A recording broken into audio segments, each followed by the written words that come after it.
नमस्कार, between the lines with Neeru Ranjan में आपका स्वागत है। आज हम बात करेंगे भाजपा के नए राष्ट्रीय अध्यक्ष की। राष्ट्रीय अध्यक्ष के चुनाव के लिए जो तेज सुगबुगाहट शुरू हुई है वो अब कंफर्म होती जा रही है और ये माना जा रहा है कि नवरात्र के आसपास ही कभी भी, आज से नवरात्र शुरू हो गया है और इसी के आसपास, इसी बीच में या इसके 5-7 दिन के आगे पीछे कभी भी राष्ट्रीय अध्यक्ष का चुनाव कर लिया जाएगा। नए राष्ट्रीय अध्यक्ष आ जाएंगे। पूरा मामला क्या है, कैसे इसके संकेत मिल रहे हैं, इस पे पूरी बातचीत करेंगे क्योंकि लगभग 1.5 साल से पूरा का पूरा अटका हुआ है। 2024 के इलेक्शन के बाद ही होना था, फिर हुआ कि चुनाव होगा, जनवरी में चुनाव का था कि हो जाएगा, वो बढ़ते बढ़ते बढ़ते सितंबर तक आ गया। अब इसके लिए कमेटी बनी थी। लक्ष्मण जो राज्यसभा के सदस्य हैं, तेलंगाना से आते हैं, वो उनकी अध्यक्षता में, उसमें संबित पात्रा भी हैं। आप जानते ही संबित पात्रा को प्रखर प्रवक्ता रहे हैं, अभी लोकसभा चुनाव जीत के आए हैं, पूर्वोत्तर के प्रभारी भी हैं। रेखा वर्मा राष्ट्रीय उपाध्यक्ष हैं, वो भी उस कमेटी में हैं, और नरेश बंसल हैं। ये पिछले साल ये कमेटी बन गई थी कि राष्ट्रीय अध्यक्ष का जो चुनाव होगा उस चुनाव की पूरी प्रक्रिया को ये देखेगी, यानी कि राष्ट्रीय अध्यक्ष के चुनाव की घोषणा जो है, तारीख घोषणा कि नॉमिनेशन कब करना है, कब नाम वापस लेने की आखिर तिथि कब होगी, स्क्रूटनी की आखिर तिथि कब होगी और डिक्लेरेशन कब होगा, ये तमाम चीजें इन्हीं को देखनी थी, इन्हीं को सब कुछ करना था। पिछले 1 साल से ये कमेटी चुपचाप बैठी हुई है। इनके लिए 8 नंबर कमरा जो है ग्राउंड पे बीजेपी हेडक्वार्टर में अलॉटेड है इलेक्शन के लिए, 1 साल से अलॉटेड है और ये इन्हीं को पूरा का पूरा वो चुनाव करके देना है। अब जो खबर आ रही है वो ये आ रही है कि इस कमेटी को ये कहा गया है, इनकी कमेटी के सदस्यों को, कि आप दिल्ली में आएं और दिल्ली में रहें। ये बहुत कॉन्फिडेंशियल कहा गया है। अभी तक किसी ने, मतलब आधिकारिक रूप में या कोई अभिनेता इस मामले में नहीं कह रहे हैं। वो सीधे सीधे कहते हैं कि हमें नहीं पता है, आपको कहां से जानकारी मिली है, हमें जानकारी नहीं है, जैसे जानकारी मिलेगी बताएंगे। लेकिन जो मेरे सोर्सेज हैं भाजपा में, वो ये कह रहे हैं कि निश्चित रूप इनको दिल्ली में रहने के लिए कहा गया है।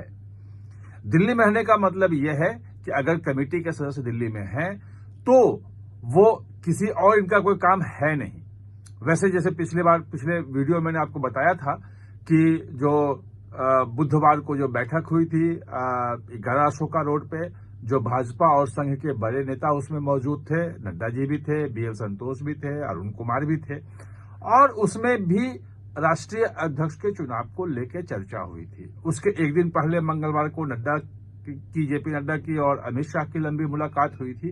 तो प्रक्रिया शुरू हो गई है और ये कहा गया है कि 25-26 तारीख तक, यानी कि इस हफ्ते जो है वो 4 राज्यों के, और मतलब कुल 36 प्रदेश हैं भाजपा के, जिसमें 30 के लगभग प्रदेश अध्यक्ष चुन लिए गए हैं, 6 बचे हुए हैं। और जो 6 बचे हुए हैं उसमें आपका कर्नाटक है, उसमें गुजरात है, उसमें हरियाणा है, दिल्ली है, उत्तर प्रदेश है और त्रिपुरा है।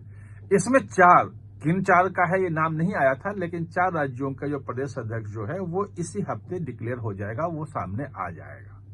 और जैसे ही वो आएगा उसी वक्त इनको कहा गया है कि आपको यहां रहना है। यानी कि जब वो सारी प्रक्रिया पूरी हो जाएगी तो ये माना जा रहा है कि कभी भी इस हफ्ते के अंत में या अगले हफ्ते के शुरू में, अगला हफ्ता दशहरा भी है, तो वो देख लिया जाएगा कि विजयदशमी के दिन करते हैं, नहीं करते हैं, करने को कर सकते हैं। वैसे विजयदशमी के दिन 100 साल संघ के पूरे हो रहे हैं, उसके तमाम कार्यक्रम हैं, पद संचलन वगैरह पूरे देश भर में बहुत सारे कार्यक्रम रखे गए हैं उनके।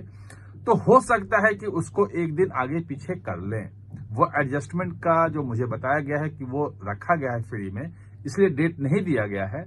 और जैसे ही ये सब चीजें फाइनल हो जाएंगी तो जो लक्ष्मण है, जो समिति के सदस्य हैं, वो प्रेस कॉन्फ्रेंस करके डेट का ऐलान कर सकते हैं और वो डेट में बता सकते हैं कि इस तारीख तक जो है वो डेट दे देंगे कि उसमें आपको पर्चा भरना है राष्ट्रीय अध्यक्ष के लिए, कोई भी भर सकता है।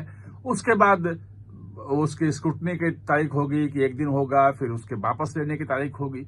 और जैसा होता आया है कि पर्चा जो ले जाता है ना, फॉर्म जो ले जाता है वहां से, वो एक ही फॉर्म जाता है लगभग उसी का, जिसका गया, जिसने भरा, और उसके बाद डिक्लेयर हो जाता है कि ये जो है वो इनका चुनाव हो गया, उन्हीं का होना होता है चुनाव दरअसल। और फिर बाद में जो राष्ट्र परिषद उनकी होती है भाजपा की, बाद में उसकी बैठक होती है और उस बैठक में उस पर मुहर लग जाती है। तो ये पूरी प्रक्रिया है। और ये कहा जा रहा है कि ये प्रक्रिया किसी भी वक्त, मतलब इस हफ्ते या अगले हफ्ते के शुरू में कभी भी शुरू हो सकती है। किसी भी दिन तारीखों का ऐलान किया जा सकता है। ये बिल्कुल मतलब कॉन्फिडेंशियल सोर्सेज जो अंदर के हैं वो बता रहे हैं। बाहर से मैंने मतलब बड़े नेताओं को फोन करने की कोशिश की, मैंने जानने की कोशिश की, तो अधिकारी ग्रुप में उनको पता है बड़े नेताओं को कि अगर वो कुछ भी बोलते हैं तो लगभग अधिकारी ही होता है, वो अनऑफिशियल ही बोलते हैं तो ऑफिशियली हो जाता है कि हाँ कन्फर्म हो गया। तो वो चाहते नहीं है कि जब तक डेट वेट ना आ जाए। जो भाजपा का जो कार्यप्रणाली आपको पता है कि वो चौंकाने वाली बात है कि अचानक सुबह आ गया कि आज जो है लक्ष्मण जी का जो है प्रेस कॉन्फ्रेंस है, तो उस दिन समझ जाएंगे कि हाँ आज डेट का ऐलान होने वाला है। अंतिम में समझ लेते हैं, बाहर से बिल्कुल कोई भी बात पता नहीं चलने देते हैं। तो ये सिचुएशन इस मामले में भी लग रही है।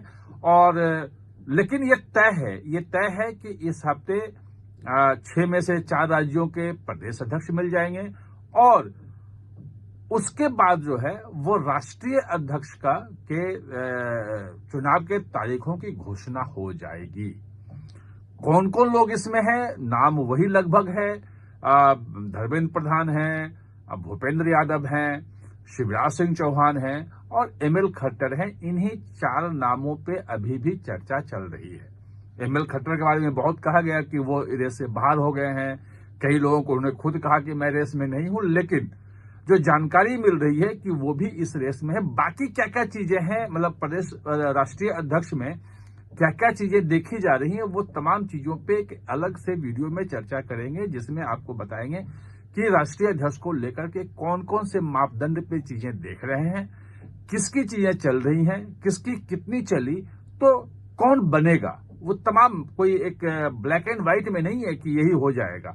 बहुत सारी चीजें वहां हैं जिसको लेकर के बात चल रही है और उसी के आधार पर राष्ट्रीय अध्यक्ष जो है वो तय होगा। वो हम आगे चर्चा करेंगे आपसे। आप हमारे साथ चर्चा में जुड़े, इसके लिए बहुत बहुत धन्यवाद। और हाँ, चैनल को सब्सक्राइब करना ना भूलें, इसका बेल आइकन दबाएं ताकि नया वीडियो कोई भी आए तो उसका नोटिफिकेशन समय पे आपको मिल जाए।